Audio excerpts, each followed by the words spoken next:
de la 6e revue. Et vous pouvez y répondre maintenant. Mais nous allons y répondre. C'est plus ça qui intéresse la population, malheureusement. Bon, je pose ma première question.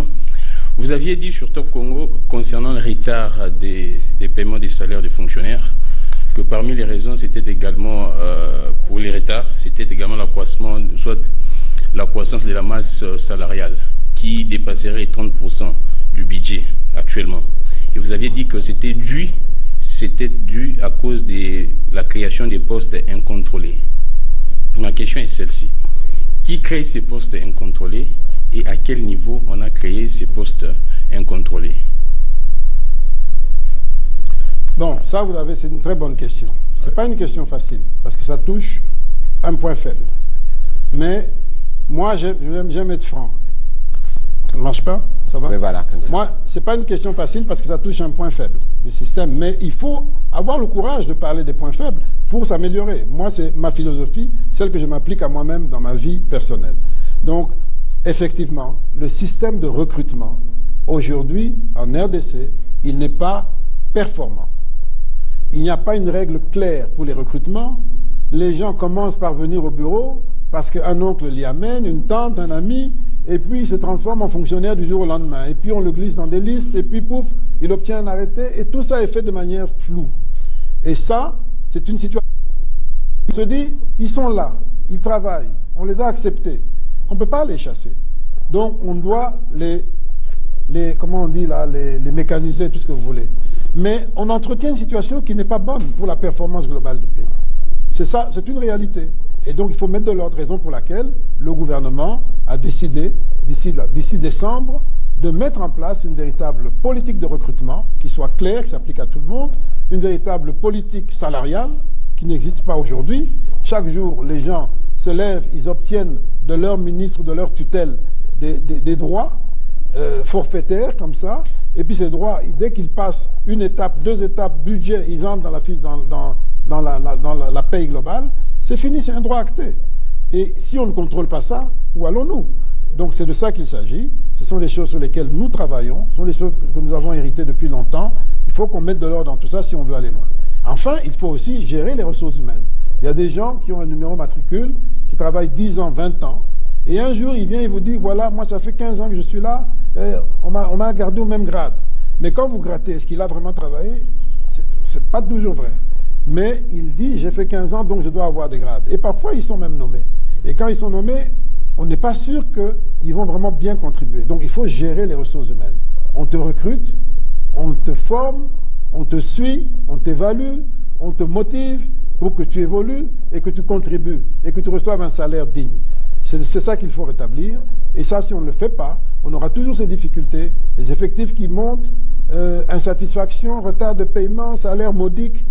Si on ne change pas notre manière d'aborder le problème, on aura toujours ces tiraillements. Que ce soit nous ou ceux qui viendront demain, après-demain, on aura toujours le même problème.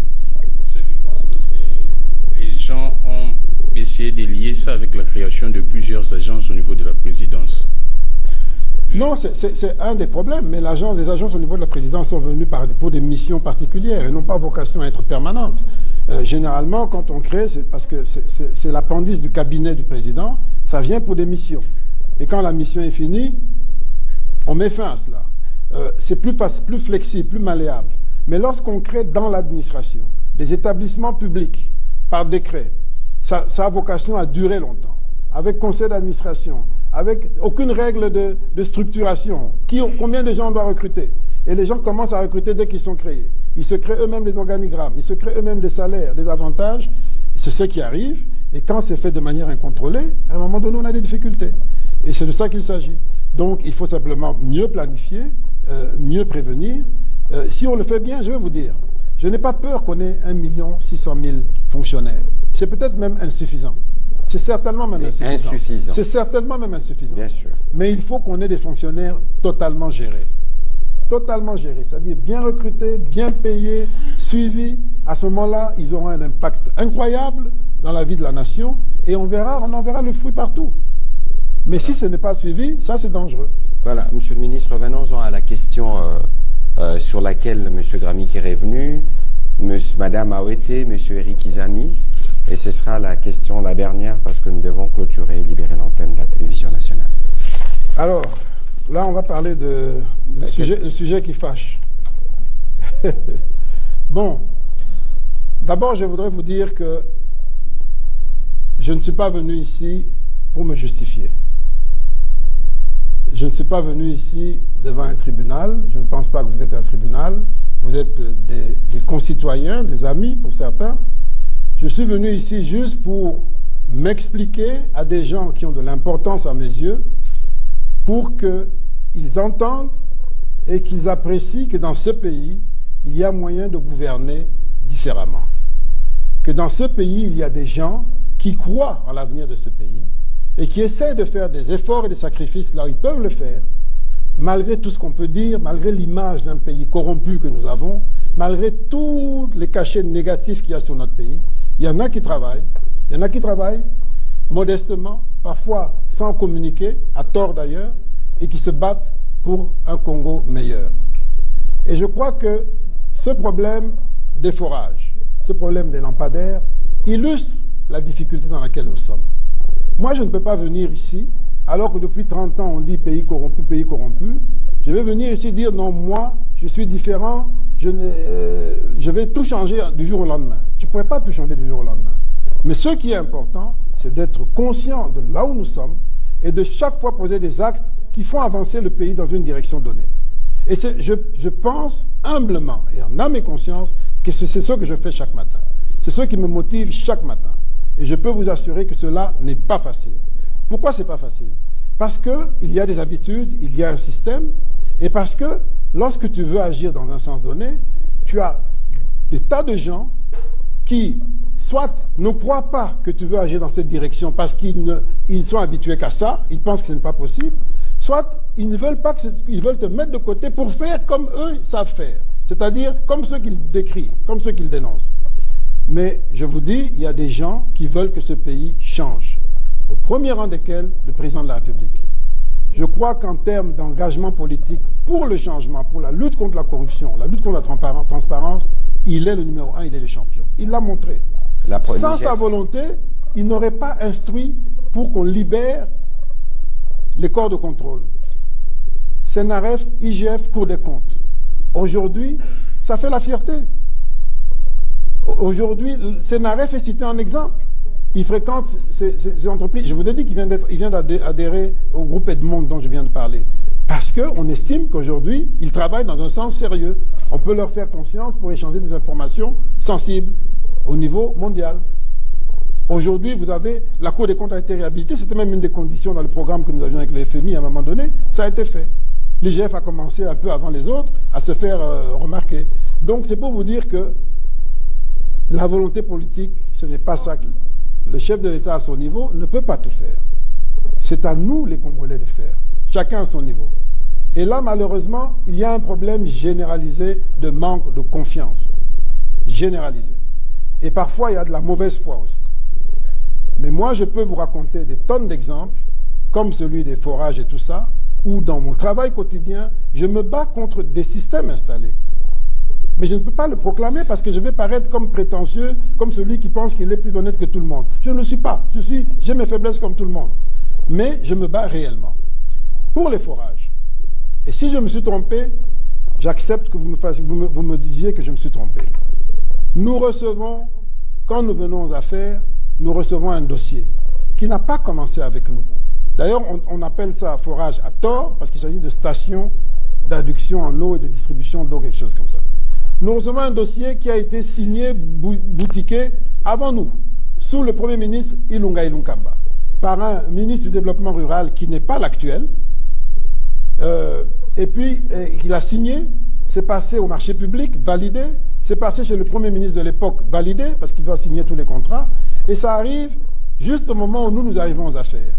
Et le ministre actuel nous ramène le dossier en disant il faut faire avancer ce dossier. Vous savez qu'en 2021, nous étions encore dans le contexte de Covid où la question de l'accès à l'eau était une urgence pour se laver les mains pour des tas de besoins. Et donc, il pousse le dossier de bonne foi. Il pousse le dossier et il amène le dossier chez moi pour que ce soit payé. Il fait la demande. Ce dossier est passé même en conseil des ministres, etc. Moi, je dis je veux bien payer. Mais 400 000, parce que je fais vérifier par mes services, J'ai des ingénieurs dans mon équipe qui regardent. C'est une lecture rapide parce que ce n'est pas notre métier. Nous ne sommes pas sectoriels. Mais c'est quand même une lecture sur des questions techniques pour avoir un avis, avoir une opinion, un jugement, avant de payer. Ça, c'est le rôle du ministre des Finances. Il n'entre pas en profondeur dans la question technique, mais il donne un avis, il donne un jugement, une appréciation. Et mes services me disent, ça fait environ 400 000 $ par station, ça paraît élevé comme coût. C'est difficile d'accepter ça. Et je dis à mon collègue, il faut revoir vos prix, retourner discuter avec votre partenaire, parce que mes services me disent que 400 000 $, 390 et quelques mille, c'est élevé comme prix moyen. C'est un prix moyen parce que selon les endroits, ça peut coûter plus cher ou moins cher. Et je lui renvoie donc qu'il revoie sa copie.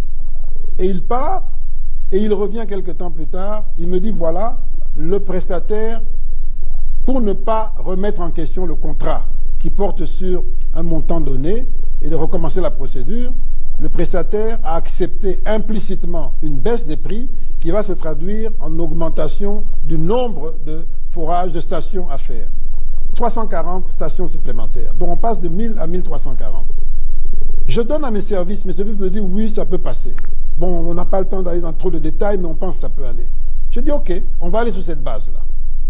Et on valide le paiement. Mon prédécesseur, le ministre Sélé, avait pris un engagement écrit. J'ai le courrier ici, où il dit on va vous payer en 5 tranches annuelles, pendant 5 ans, de 80 millions, 80 millions, 80 millions, pour terminer les 400 millions. C'était ça le contrat. Moi je dis ok, je ne suis pas sûr de pouvoir le faire. Et les prestataires disent non, nous allons, vous nous payez la première année, 80 millions, et pour le reste, nous allons nous-mêmes trouver un financement, et vous allez nous payer un montant mensuel par mois en fonction de la durée du prêt. J'ai dit ok, c'est très bien. Et on est dans la première année. Je leur dis bon, même la première année là, je ne pourrai pas payer d'un coup, je vais payer en fonction de la trésorerie. Je paye un premier montant, j'ai oublié le montant, un deuxième, et puis au troisième paiement, qui nous fait arriver à 71 millions, ils font la demande, je ne bouge pas. J'ai toutes les lettres dans lesquelles ils réclament, ils demandent. J'ai dit niet, je ne bouge pas.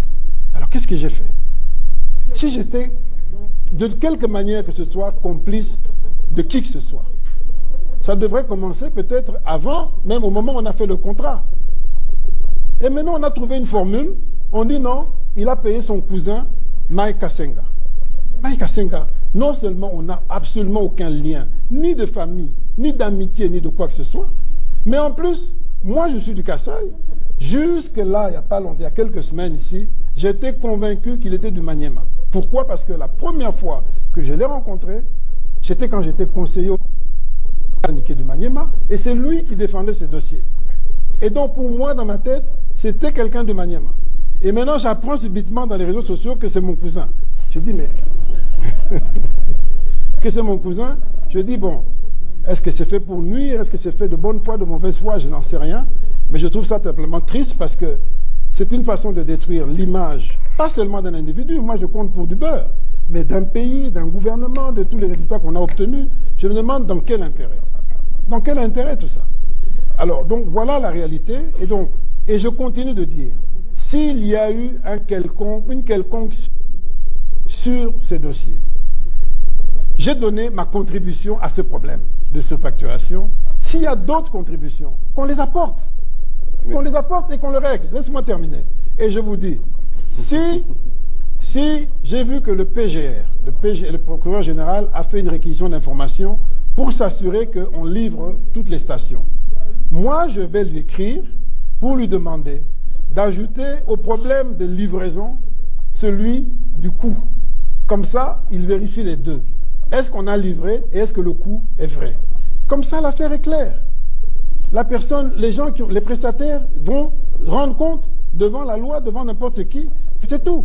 Mais comment moi je peux aujourd'hui, je n'interviens qu'à la fin. Je n'étais pas là quand ils ont conclu le marché. Quand les marchés publics, donc le ministère du Budget a validé le marché. Quand le Premier ministre a validé le marché. Quand le Conseil des ministres a revalidé le marché. Je n'étais pas là. J'interviens à la fin pour payer. Et maintenant, tous les mots d'Israël, on veut les mettre sur ma tête. Je ne sais pas par quelle magie. Et voilà. On m'invente en plus un cousin qui n'est pas... Monsieur le ministre Nicolas Kazadi, merci. Mais tu permets qu'il y a l'autre, celui des lampadaires. Et je m'arrête en une minute, s'il vous plaît. Rapidement. Deuxième dossier, celui des lampadaires. Sinon, vous faites une émission spécialisée. Non, lampadaire, je m'arrête là. D'ailleurs, je n'ai même plus de voix. Voilà. Lampadaire. On me demande la même chose. Le gouverneur de la ville, Gentini Ngobila, m'écrit pour me demander de payer 2900 lampadaires, etc., etc. Ça faisait à peu près 4900. Parce que moi, je regarde directement les prix, je me fais une idée globale. Je vois 4900 par lampadaire. Je lui dis non, je ne peux pas payer ça. C'est trop cher. Il me dit pourquoi. Je lui dis mais au moment où nous parlons, je suis en train de payer des lampadaires qui coûtent $1500 chez un fournisseur de la place ici qui s'appelle Modern Construct. $1500 qui livre dans tout le pays. Et on ajoute $120 seulement pour l'installation.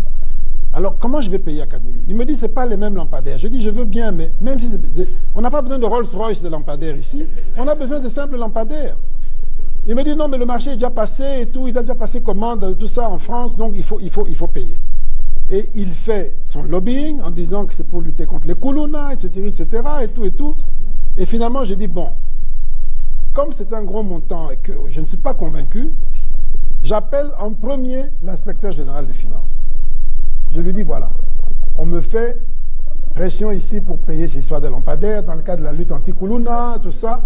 Je vais payer, mais je vous demande de faire le suivi de ce paiement. Et j'ouvre un compte qui s'appelle Hôtel de Ville bar investissement, dans lequel on loge l'argent. Qui a la signature de ce compte? L'Hôtel de Ville. Pas moi, l'Hôtel de Ville. Et je dis que seulement 30% de l'argent peut être donné aux prestataires pour les travaux locaux. 70%, ça ne peut être payé que directement aux fournisseurs étrangers. Tout ça pourquoi? Parce que je sais que quand on paye par lettre de crédit aux fournisseurs étrangers, on sécurise le paiement. La banque ne peut payer que ce qui est réellement dans la commande, c'est-à-dire ce qui est dans le contrat. Parce qu'on peut vous présenter des lampadaires très chers et au moment du paiement, on paye des moins chers. Alors avec une lettre de crédit, je sécurise, comme ça je sais que la banque ne pourra payer que les lampadaires qui sont décrits dans le contrat. C'était exprès, j'ai fait ça exprès justement pour qu'il n'y ait pas de tricherie possible. Et c'est ce qui s'est passé. L'Hôtel de Ville, le gouverneur Ngobila a signé un ordre de mission, il a envoyé une équipe, son ministre provincial et une équipe, pour aller même visiter l'usine qui fabriquait. Tout ça, j'étais au courant de rien, je viens de voir ça maintenant dans le dossier, qu'il avait envoyé une équipe même pour vérifier tout ça. J'entends un journaliste, qui est quelqu'un d'intelligent, je sais qu'il est intelligent, mais qui dit comme ça, habillé en soutane, les mains levées, que moi, je ne suis... Il dit, Ngobila n'a rien à voir dedans. Le ministre a lui-même décidé d'acheter et puis de mettre ça sur le dos de l'Hôtel de Ville. Mais moi, je dis, mais c'est un dossier qui m'a été amené sur la table. Le ministre, ce qui s'est passé, moi, ce n'est pas mon dossier, c'est à vous de vous justifier de votre marché. Et donc, s'il y a une justification à faire sur le marché, c'est l'Hôtel de Ville, c'est l'Hôtel de Ville et c'est... Voilà, Monsieur le ministre, je crois que comme c'est un sujet qui fait l'objet de beaucoup des discussions, et que la cassation, le procureur général s'implique, le moment venu, nous suivrons la procédure. Ici, c'était un cadre où nous voulions parler des performances. Bon, mais je voudrais vous rassurer en 30 secondes, que ces deux dossiers ne sont rien d'autre que l'occasion de montrer le travail qui est fait au ministère des Finances. Et je peux vous dire, ça c'est 2 dossiers seulement, mais il y en a plein comme ça. Mais je ne peux pas commencer à parler des gens en désordre. Il y en a plein où, par mon intervention, on revoit le prix, on annule des contrats, on revoit des contrats, justement pour faire épargner l'argent au Trésor. Voilà, Monsieur le ministre, vous faites votre travail à ces propos. Et d'ailleurs, c'est pour ça d'ailleurs qu'il existe, que le président de la République a voulu renforcer des organes de contrôle, comme l'inspection générale de finances, la Cour de compte, parce que nous bénéficie aux Congolais. Je ne vous donnerai pas les mots de conclusion, parce que vous avez déjà plus ou moins conclu, Monsieur le ministre. Nous devons libérer l'antenne. Il y a beaucoup de questions. Enoch, Monsieur Patrick Lacoué et Liévin Luzolo, il y avait beaucoup de questions. Peut-être que nous aurons l'occasion d'y revenir plus tard. Merci à vous d'avoir participé à cet exercice de redevabilité.